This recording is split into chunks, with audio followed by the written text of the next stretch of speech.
포근하고 귀여운 나무의 요정 토토로와 아픈 어머니를 둔 어린 자매의 모험과 우정을 다룬 이야기. 마냥 사랑스럽기만 한 작품일 것 같은 이 영화.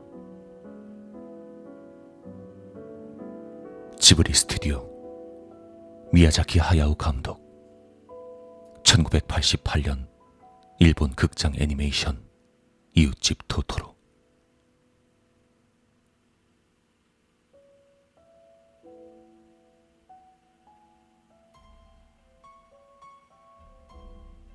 여러분 대부분이 아실 법한 이 유명한 애니메이션에는 사실 조금은 이상한 괴담들이 있습니다. 먼저 일본판 포스터를 보면 중간에 이런 문구가 삽입되어 있죠. 이 이상한 생물은 아직 일본에 존재하고 있습니다. 아마도. 어떤가요? 문구가 단순한 애니메이션 광고라고 보기에는 조금 이상하게 느껴지지 않나요? 게다가 일본판 포스터는 한국판 포스터와도 뭔가 분위기가 다르다는 점을 알 수 있습니다. 알려져 있는 대표적인 토토로 괴담으론 토토로는 죽음의 신 혹은 명계의 사자, 즉 저승사자이며 극중에서 토토로를 만난 사람들은 죽음이 가까운 혹은 이미 죽어있는 사람이라고 봐도 무방하다는 이야기. 극중의 고양이 버스는 영혼을 명계에 옮기는 이동수단이란 이야기. 동생 메이는 행방불명이 되었을 때 이미 연못에서 익사했고 그 증거로 이야기의 후반부터는 메이의 그림자가 사라진 것을 확인할 수 있다는 이야기. 언니인 사즈키는 메이의 영혼을 구하기 위해서 토토로의 집으로 찾아가 스스로 명기의 문을 열었다는 이야기. 즉, 극중에서 사츠키와 메이는 사실 죽어있다는 설정이란 이야기. 그리고 그것을 증명하는 것이 바로 병원에서의 마지막 장면인 것입니다. 사츠키와 메이는 마지막에 어머니를 만나러 갔음에도 불구하고 메시지가 적힌 옥수수를 창가에 두고 왔을 뿐입니다. 그리고 어머니는 사츠키와 메이가 앉아 있어야 할 나무의 가지를 보고 지금 저 나무에서 사츠키와 메이가 웃고 있는 것 같은 느낌이 들었다고 그렇게 말할 뿐입니다. 이것은 어떻게 봐도 의미심장한 대사가 아닐 수 없습니다. 즉, 어머니에겐 사츠키와 메이가 보이지 않았다는 이야기겠죠. 그것은 이미 그 두 명이 죽어 있었기 때문입니다. 그 외에도 어머니가 입원하고 있던 병원의 모델이 된 실제 병원은 결핵의 말기 환자가 요양하는 병원이었으므로 어머니도 결국 그 후 세상을 떠나게 되지요. 또 아이들의 아버지가 극중에서 쓰고 있는 원고는 죽어버린 아이들을 소재로 한 소설로 아버지의 상상으로 태어난 도깨비가 토토로라는 설이 있습니다.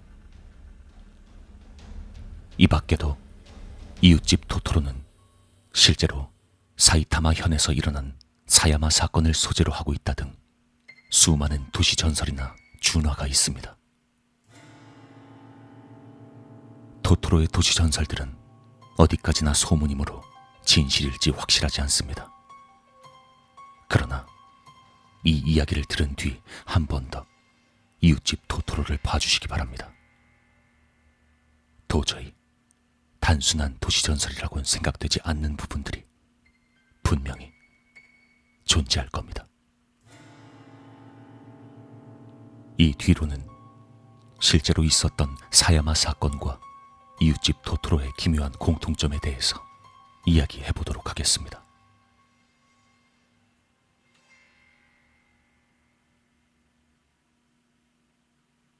사야마 사건과의 기묘한 공통점. 사실 이웃집 토토로는 60년대에 실제로 일어난 사야마 사건이라 불리는 소녀 유괴 살인 사건을 모티브로 한 작품은 아닐까라고 추측하는 도시전설이 있습니다. 1963년 5월 1일 사이타마현 사야마시에 사는 여고생이 유괴되어 강간 살해당하는 사건이 발생했습니다. 그리고 머지않아 용의자는 체포되었지요. 하지만 이 사건엔 불악차별의 문제, 경찰의 초동 수사의 미스, 피해자를 둘러싼 사람들의 수수께끼의 자살 등 여러 가지의 문제점을 포함하고 있어 현재까지도 풀리지 않는 미스터리 사건 중에 하나로 꼽히고 있습니다. 그리고 이 사야마 사건과 이웃집 토토로에는 기묘한 공통점들이 있습니다. 우선 이웃집 토토로의 무대는 사이타마현 쇼자와입니다. 그리고 이곳은 사건이 있었던 사야마시와 인접하고 있습니다. 또한 극중 자매인 언니 사츠키와 동생 메이는 어느 쪽이나 5월을 나타내고 있는 이름이며, 이 이야기도 사건이 일어났을 때와 같은 5월을 그리고 있지요. 또 극중의 경치는 사건 당시의 사야마시 그 자체로 사야마 구릉에는 모친이 입원하고 있는 나나쿠니산 병원의 모델이 된 병원도 있습니다. 게다가 실제 피해자 여고생의 모친 또한 병사로 돌아가셨다고 합니다. 유일하게 사건의 범인과 만났다고 하는 언니가 있었습니다. 사야마 사건 후에 피해자의 언니가 행방불명된 여동생을 필사적으로 찾고 있는 모습이 목격된 바 있었는데, 극중에서 사츠키가 메이를 찾아 마을 밖까지 도는 씬이 연상됩니다.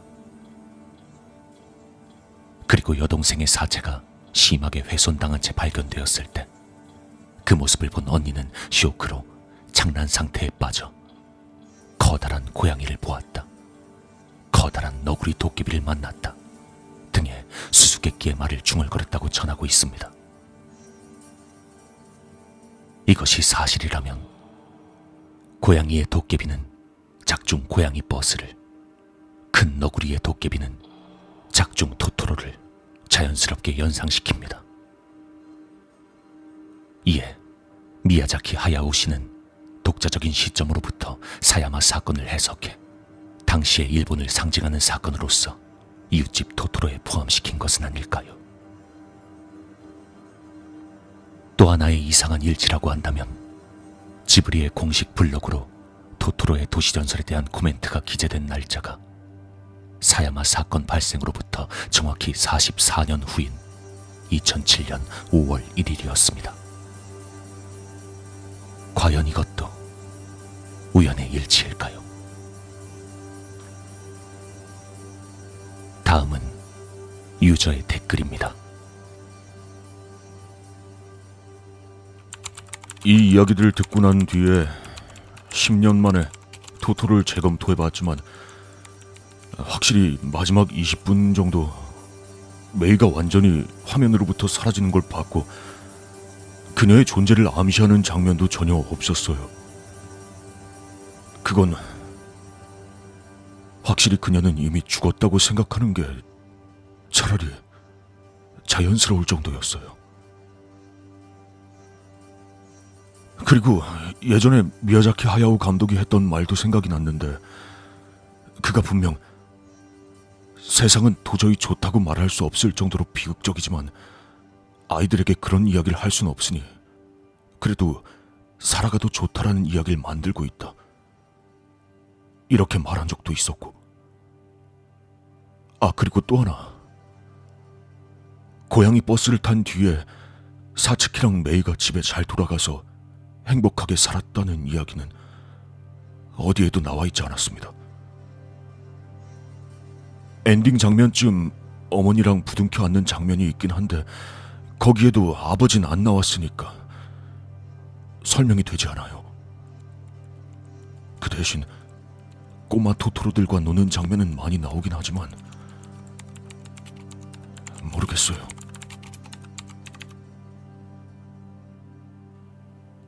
이와 비슷한 의견으로 평론가 시미즈 마사시의 저서 미야자키 하야오의 세계로의 초대에서는 이웃집 토토로의 경우 애니메이션의 첫 부분의 이사 장면을 언급하며 사츠키와 메이의 엄마는 이미 죽었다는 해석을 내놓습니다. 그리고 잇따른 장면 분석을 통해 메이 역시 이미 죽어 있으며 사츠키도 아마 죽어 있는 것이라고 말합니다. 즉, 이웃집 토토로는 아내와 귀여운 두 딸을 잃어버린 아빠의 간절한 마음을 받아들여 그들을 부활시킨 내용이란 것이 지은이 시미즈 마사시의 분석입니다.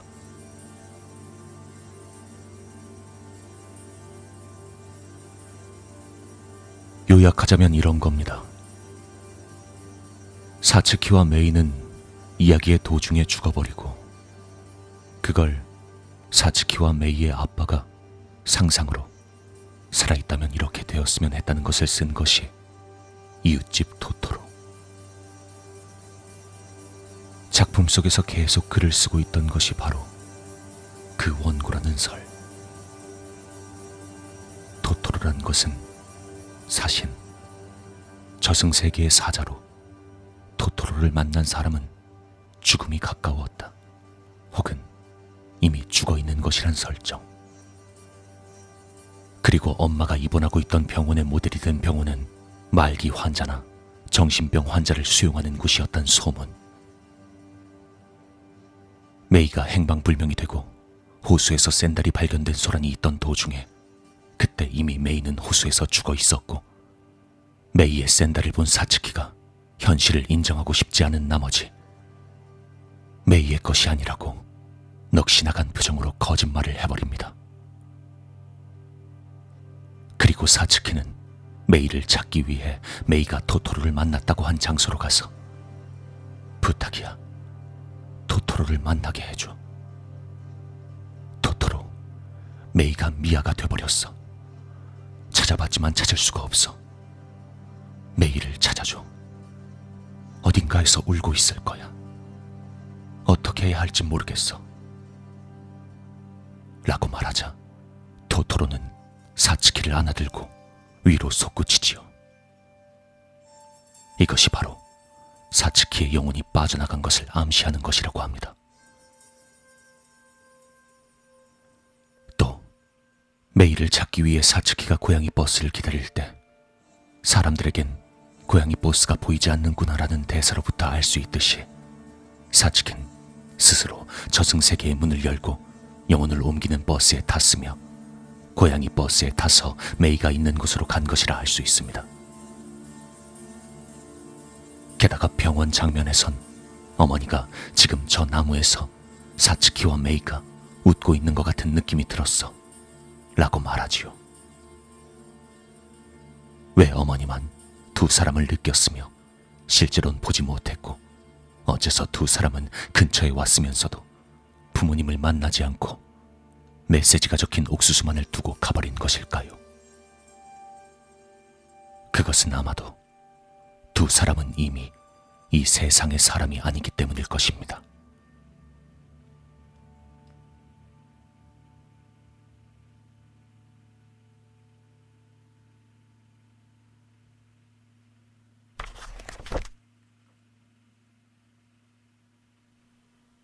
언니의 이름 사츠키, 동생의 이름 메이. 살인사건 발생일 5월 1일. 동생의 행방불명. 필사적으로 동생을 찾는 언니. 병사한 어머니. 혼자 남게 된 아버지. 고양이 귀신. 커다란 너구리를 만났다. 너무나 많은 공통점들. 과연 진실은 무엇일까요?